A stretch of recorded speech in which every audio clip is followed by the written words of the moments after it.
পটলের ডালনা পটল পোস্ত তো অনেক বানিয়েছেন, কিন্তু এইভাবে একবার সরু সরু করে পটল কেটে এই রেসিপিটা বানিয়ে দেখুন।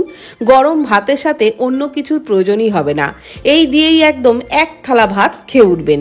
তো এই রেসিপির জন্য পটল কিন্তু একদম সরু সরু করেই, মানে আলু ভাজার থেকেও সরু করে কাটতে হবে। কড়াইয়ে সর্ষের তেলের মধ্যে পটলগুলো দিয়ে পরিমাণ মতো লবণ আর হলুদ দিয়ে পটল বেশ লালচে করে ভেজে নিতে হবে। পটল একটু লালচে করে ভাজলেই কিন্তু রেসিপিটা খেতে দারুণ লাগবে। আর পুরো রেসিপিটাই কিন্তু বন্ধুরা সর্ষের তেলেই বানাবেন, তবেই এই রেসিপির স্বাদটা দারুণ লাগবে। তো পটল বেশ লালচে করে ভেজে নেওয়া হয়ে গেছে, এর থেকে আর বেশি ভাজবো না। এবারে পটলগুলো তুলে নেব।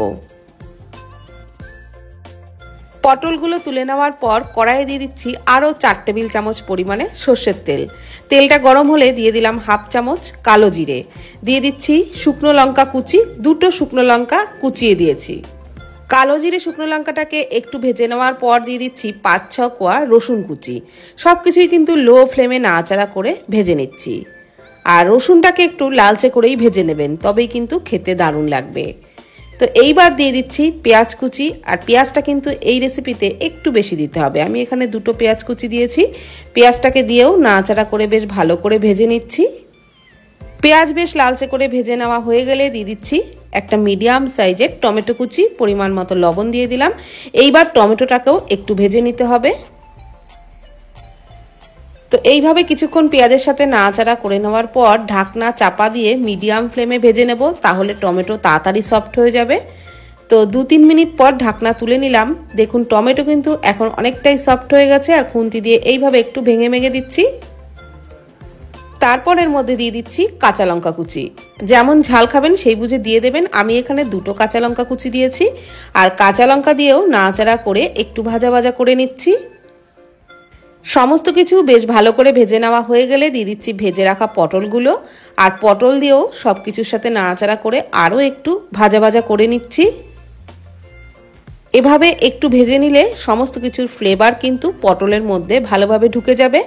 তো আরও 1 মিনিট মতো নাড়াচাড়া করে পটলটাকেও সব কিছুর সাথে একটু ভেজে নিলাম। তারপর দিয়ে দিচ্ছি সিদ্ধ করে রাখা মুসুর ডাল।